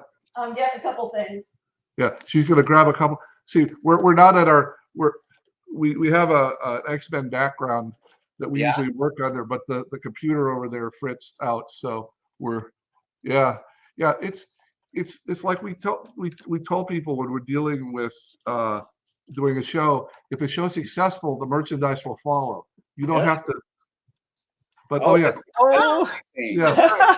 pulled that one up. Truly amazing. Chef Boyardee X-Men pasta. Oh man! Someone came up with that's amazing bubble bath, which you have pretty much. You also have. We have those cards. We have those cards. Yeah. The play cards. Oh man! Nice. When I was a kid, I felt like Gambit with this. Oh yeah. I think all of us we were adults and we were throwing cards at things. I would toss them on my friends at school. Yeah, and I wanted to ask you, what was like the inspiration of this show when you were coming up with the new X-Men show? This is the Pride of the X-Men. So that's Pride of the X-Men. Yeah. A lot of folks on the art side worked on that. And Margaret Lesh. That was about 3 years before, 4 years before 89. And what it was, she found some money to make that to say, look, we could do an X-Men show. Look how wonderful it could be as a sales tool, as a promotional to try to get a commitment from a network to do a full season. And we produced it, and the networks didn't like it, and so they showed it once or twice, and they put it out on VHS, but it was kind of a failed was a failed project on theirs from their point of view. But in defense of it, it failed because there were a lot of layers above the artist, above the writer, above Margaret, who were requiring them to do things that didn't make it succeed. Too many cooks. Too many cooks on the top. So when Margaret became president of Fox Kids and was in charge, she'd already gone through this experience. She wasn't going to have people steamroller the show that she wanted to make, the vision she had. She and the two main artists on that show, Will Mineo and Larry Houston, had been through that, and that wasn't what they'd hoped it would be. So that when we do our show, they said, this time we're going to do it the way we really wanted to do it, not that way. That didn't turn out as well as we'd like. This time it's going to be right. So it gave them serious courage to fight with someone who wanted to change their show, which happens so often. Every one of them, from Margaret on down, there was a point in the making of the show, if you don't do it, where everyone said, I'm doing it this way or you're firing me. But they had the courage to do that because they'd been through the experience of Pride of the X-Men, and they were not gonna let that happen again. So. That actually was one of the questions, because you got away with many things in the show. Yeah, you talk about very deep issues like racism, like rejection, like sometimes I saw the show and I thought I was seeing like American History X, like Friends of Humanity were very, very bad people. Yeah. And we're so lucky that they let us make this show that serious. Yes. Because we all wanted to. The books at the time in the 70s, 80s had some pretty serious stuff in them, and so we'd hold those up if someone questioned, why can't you make this younger or funnier? We said, look at the books. They're serious. They take on serious issues. Why can't we be at least as serious as the best of the books? So that gave us kind of something to argue with, right? And it helped. It helped us. So So I'm thrilled. The show played everywhere. I'm sure I'm thrilled it played Mexico. Yeah, it was in Mexico. They have video games. Yes. Oh my God. Oh yeah. Oh wow. Yeah, this was where you should fight Juggernaut. Yeah. God, man. Yeah, and we had like this reissue in the Secret Wars. Oh, X-Men 92. Yeah. Yep, I understand they're coming out with a. It was all inspired in the 92 series. Yeah, sure. Yeah. What I want. This is a book that every X-Men fan should have. Like, this is a love letter to all the fans of X-Men. Actually, the TV series felt like that, and this book also feels like that. Oh. Like the stories you come up with, the character sheets, the pictures with Chris Claremont. It really it's a testament of why it was such a successful show. Yeah. Well, thank you for that. Thank you so much for that. Yeah. Thank you so much. Yeah, really. And you're. I think sometimes you are being so modest because you touch pretty much all the kids' hearts all over the world. Well, that's it is humbling. Yes, it is. It is. Thank you for that. Yeah, really, because usually the TV series for kids, they were not like that. You started up with a bang with the Night of the Sentinels when you killed Morph in the first episode. Yeah. And after that, everything was on the table. Yeah. You're absolutely right. Yeah. That's exactly how it played. That was the point of that. And you showed the personalities of each one of the characters when Wolverine hits Cyclops in the abs. Yeah. Yeah. You are a coward. Yeah. And You know, that is the only time. anybody hits any, we had to ask special permission Yes. for that. And luckily the censor lady looked and said, just, I understand. Sure. Wolverine is feeling grief and anger, and Sure. this is he's not a sadistic man, but he can't help himself. He just has, that's the only natural reaction. And he doesn't use his claws. And he makes a point of that. Next time I use these. Yeah. But it's grief. It's grief that he's reacting to. And that was a wonderful thing they let us do. It's part of the books, but in most animated shows for kids that we work on, the executives above don't understand storytelling very well. And they say, why can't everybody all get along and be nice to each other? That's not the way. As opposed to being human and having real conflicts with your friends, with your family, with a family you might die for, but who you want to strangle at the same time. So it's that makes for good, that allowed us to make for good storytelling, because the people above us, the people that hired us, understood this about stories and pushed us. Mm-hmm. Like when we did the one with Nightcrawler about his religion, about his faith. Mm-hmm. We wondered, because he said, look, they don't usually let people do stories about faith on kids television. And I went to my boss and he said, no, push it more. If you're going to have Nightcrawler, that's the central thing for him, for his character. Yeah. If you're going to have a show about faith, really make it about faith. Don't pussyfoot and do a little bit. Really do it. So that was a gift to us to get paid and be allowed to write stories that real. That's what I like about the personal shows, like the Rogue, where she steals the powers from Mrs. Marvel. Yeah. Oh my God. One man's worth and all that stuff. Yeah. Those are the personal things. Like, yeah, we can totally relate to them. They all have, bright, shiny costumes and have amazing superpowers, but it really comes down to what is the internal issue? What is the internal character conflict, and how does that play out, with the other characters? That's where it's all. That's what makes it matter to you. And what do you think about the movies, especially the ones that touch on the Phoenix Saga? Because you did it perfectly. We did so well in the live action thing. Yeah. Pardon me for a moment. It's there in the movies. There's good and bad. We love the fact they made these huge movies, and the casting in most cases is spectacular. If you had a dream cast of people, for Charles Xavier, for Wolverine, they did so many things so marvelously. Sure. I think they never quite found the Phoenix Saga the way we did. They used the bits of it in one and bits of it somewhere else.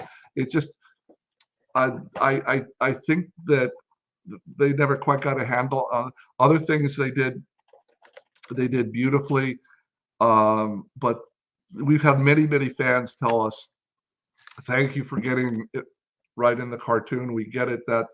And it was hard because in the books, it's about 12 comic books, and there are lots of even smaller stories, and simplifying that story and making that one work, it was a real challenge. It wasn't easy. I'll say that when the Phoenix Saga and Dark Phoenix Saga, when those came up in the series run, as folks were watching the show when it came out, you had 2 years to learn these characters, to live with them.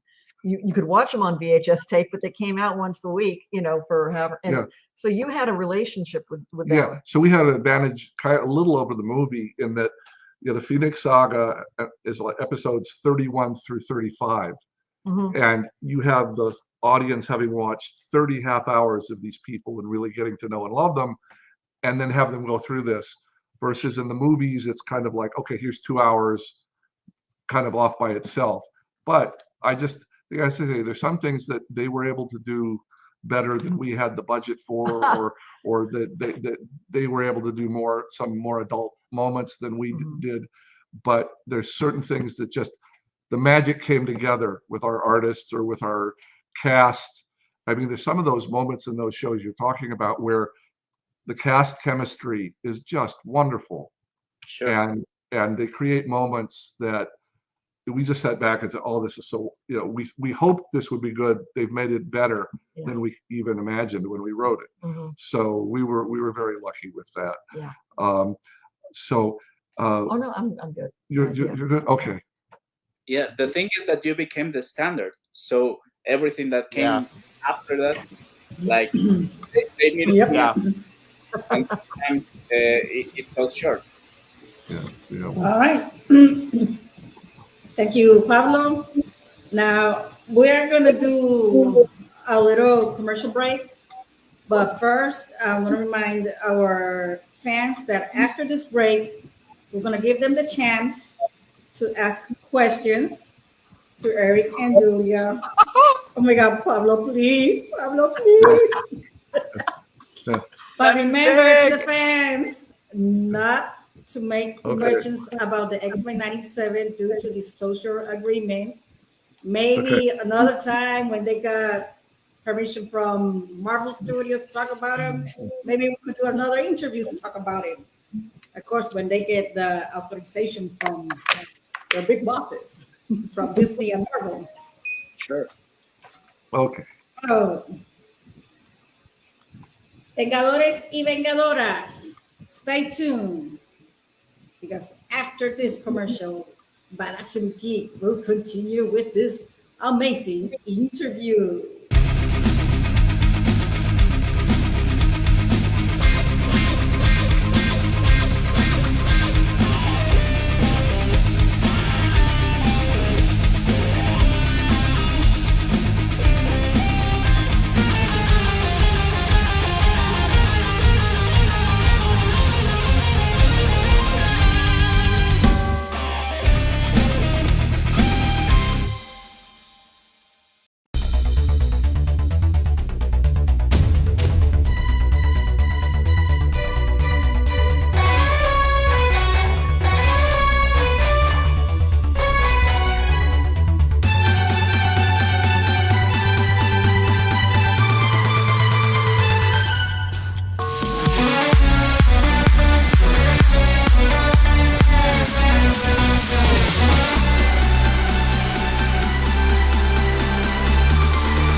Hello, I'm GeekySama. I'm a variety streamer, teacher, musician, and writer. I mainly stream Smash Brothers and Apex Legends, but I do love indie games. Let's get ready to rumble!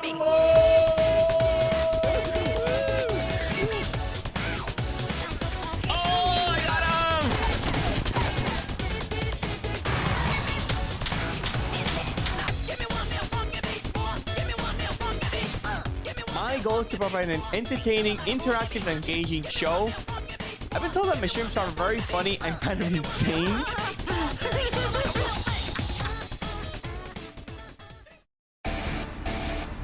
Jarvis, activa la secuencia. Nuestra descarga ya está completa, señor.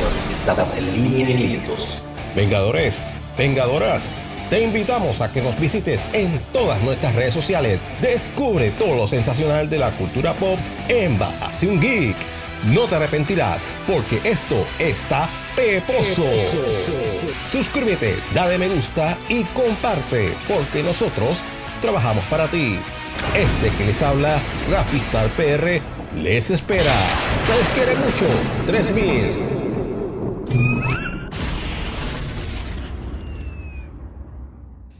And we are back to this super epic interview where we are interviewing Eric and Julia Lewald. We are talking about the X-Men from the 90 series and their books, of course. And now let's give a chance to our fans to make their questions to Eric and Julia. But remember, no questions about the X-Men 97. We don't want them to get in trouble with Marvel. I'm sure they're anxious to talk about it, but they got them on a leash. So we're gonna pray that Marvel soon says, yes, you can talk about it. So we can make another interview and talk about that new show that's coming up soon. So Marvel, please, Marvel, please. So let's start with our questions of the night. I'm going to start with my own question. So Eric and Julia, have you guys get any nomination in your career as writers and showrunners? I'm sorry. Nomination? It broke up there just a little bit. What was the question again? Award. You guys got any nomination? I'm sorry, any awards in your career as writer and showrunners? I'll be right back. I got a nomination, an Emmy nomination for a animated TV movie about Madeline, the young French character. It's animated by Geek. My Fair Madeline was the name of it. This is about 20 years ago.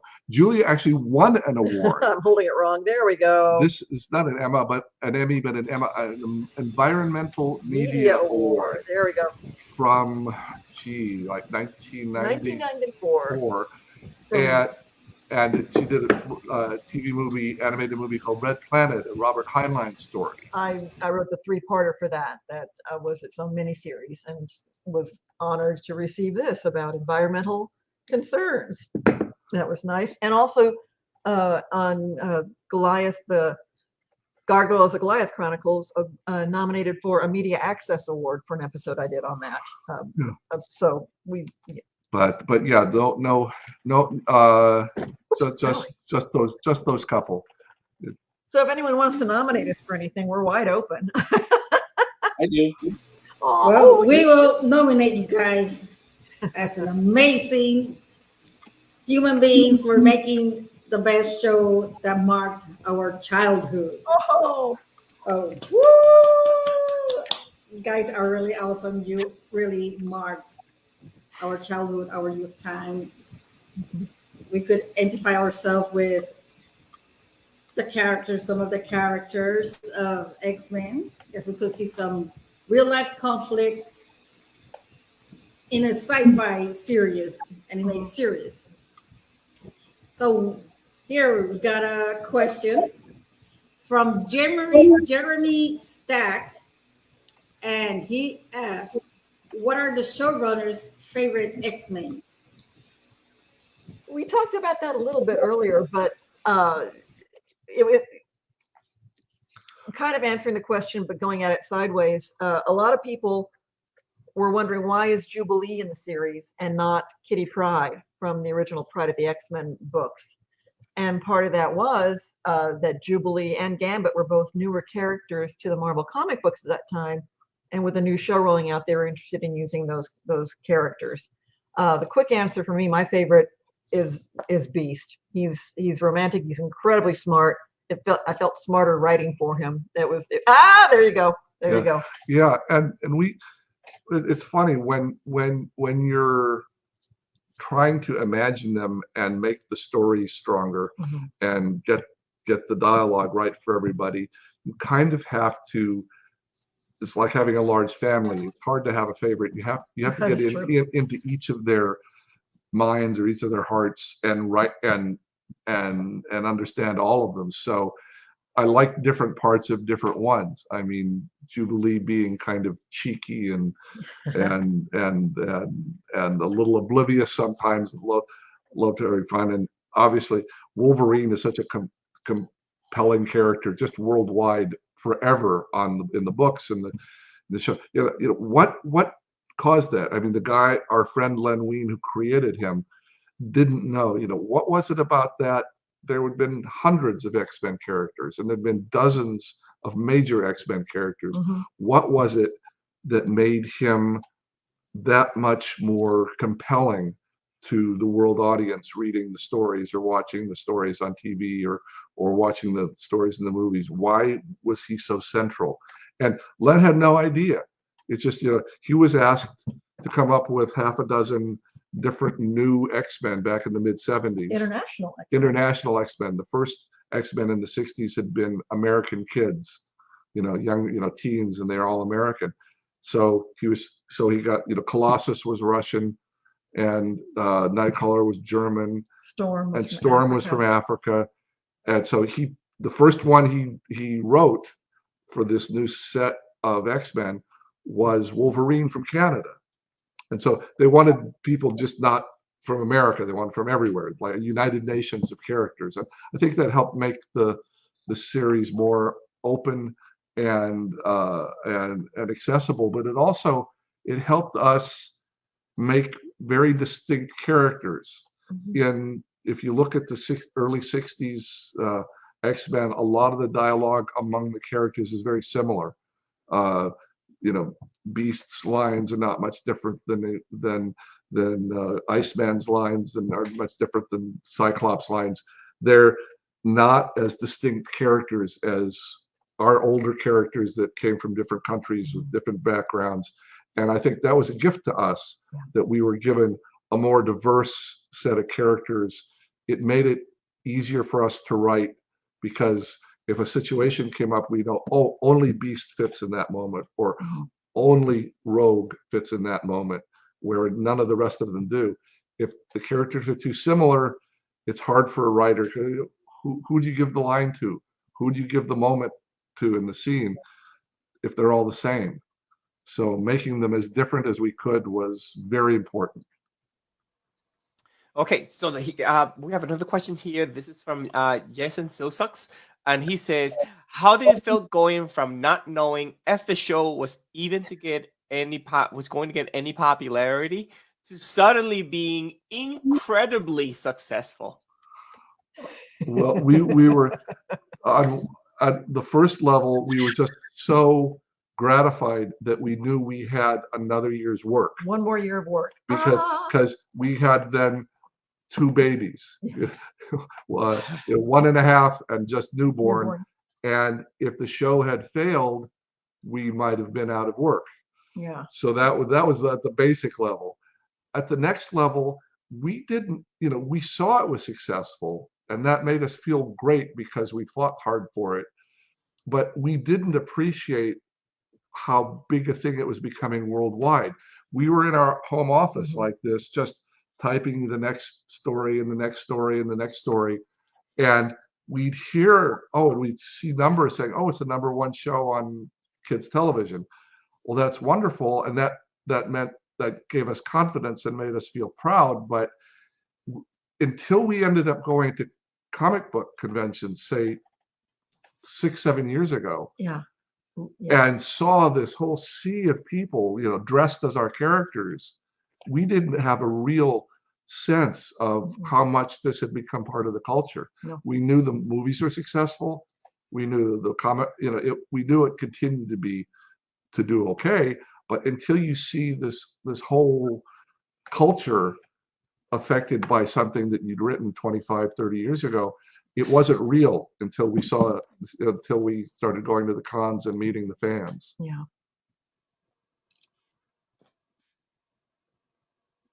That is amazing.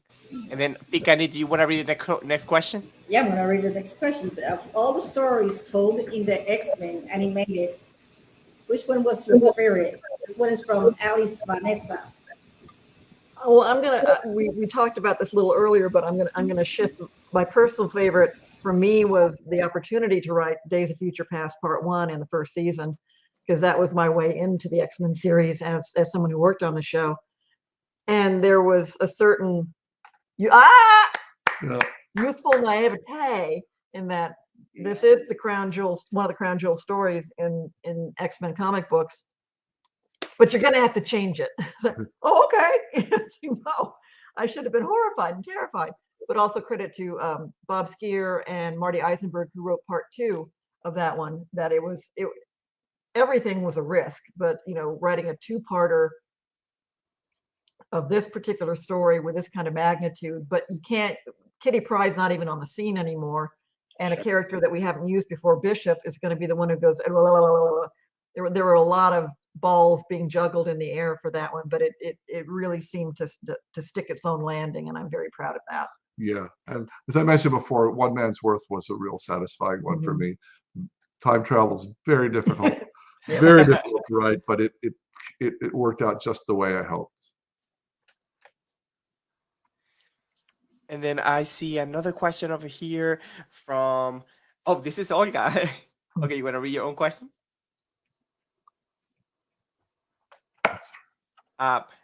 Olga, I'm going to read it for you. It looks like you have your mic. Have you felt identified with any of the characters? I think the amazing thing looking back, and you'll verify this, if you look at the X-Men, at the team, the main team of X-Men,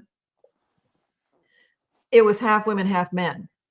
And it didn't wave any like red flags to draw attention to it. It's just, you had incredibly powerful characters who were women and incredibly powerful characters who were men, and they were all working together or trying to figure out how to work together on the team.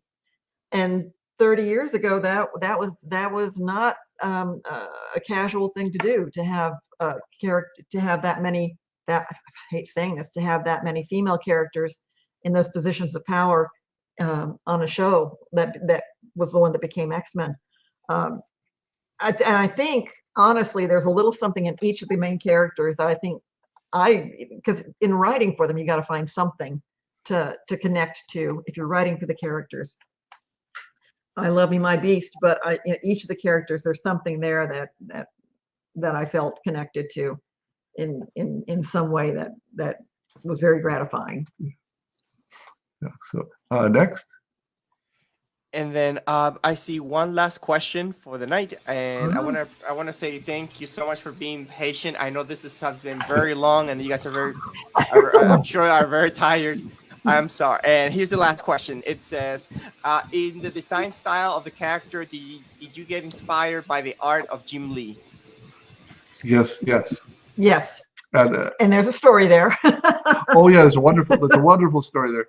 First of all, the artists that in charge of the show, Will Mineo and Larry Houston, really, it's those two guys made almost all the decisions. There are other wonderful artists that worked with them, like Rick Hoberg, but basically it was Will's baby, and Will was the one that was interacting with Marvel and said, look, we've looked through all the various designs, because there's so many good artists that have drawn X-Men, a couple dozen. So we looked at them all, and Will had worked at least 10 years in animation and knew the requirements of animation.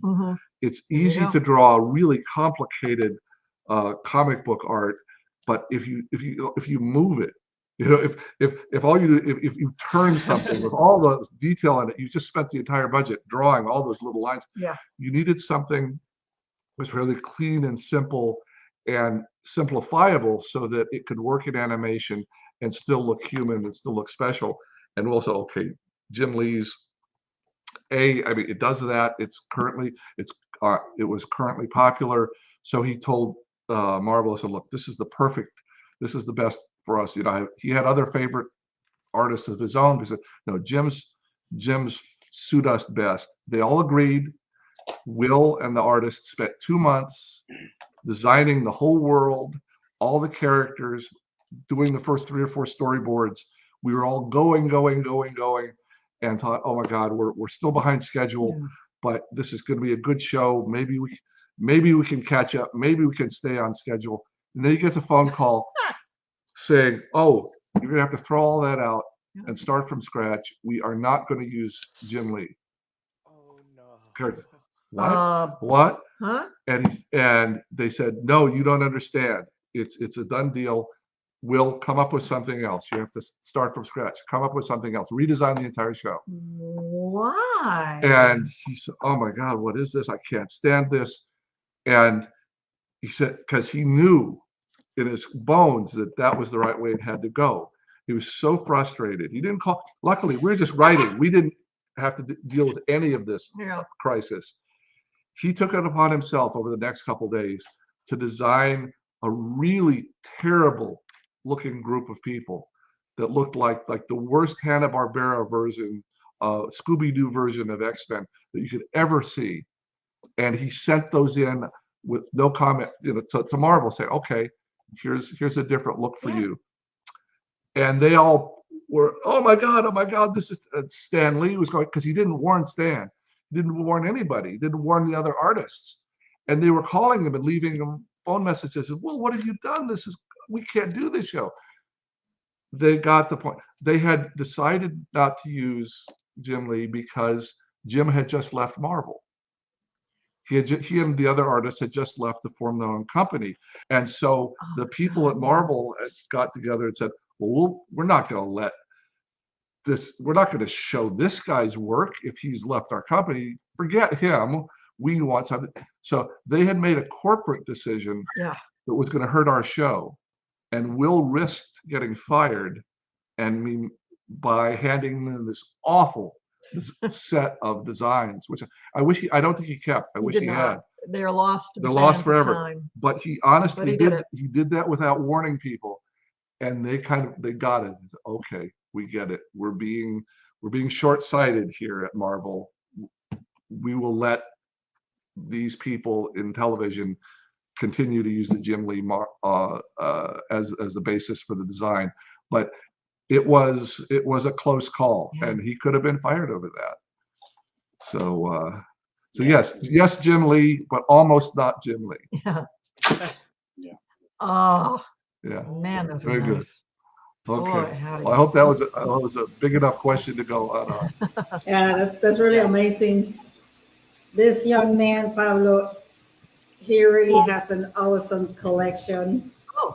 Maybe on backstage out of air, he can show you more stuff. It's really, he has a huge collection about Marvel and X-Men.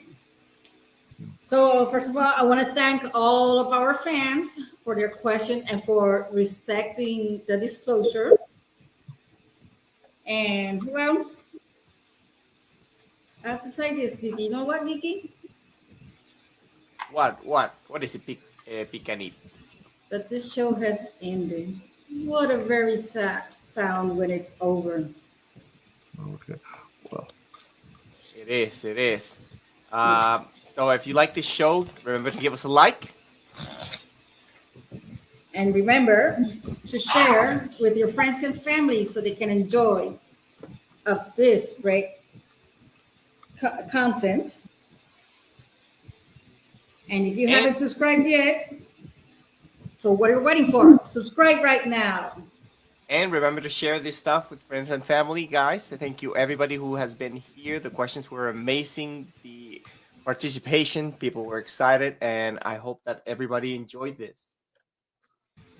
We had a great time. We had a great time. Thank you, Eric and Julia. And so, remember that. Yep. Go ahead, Pablo. Yeah, you should totally get the book. If you are an X-Men fan, you should do yourself a service. Get this one, because this one, as well as the show, it's a love note for all the fans. That's correct. I love those. Remember, you can find those books on Amazon and directly with Eric and Julia Lewald on their website and on their Gmail. Thank you all very much.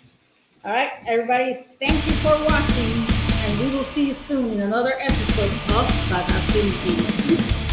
This was your friend from always, PikaEnid, and GeekySama from Geeky Teacher 42. Thank you, everybody. And Pablo Garcia from GeekBlu Review. Arigato, vengadores y vengadoras. And remember that Badassium Geek loves you 3000. Sayonara!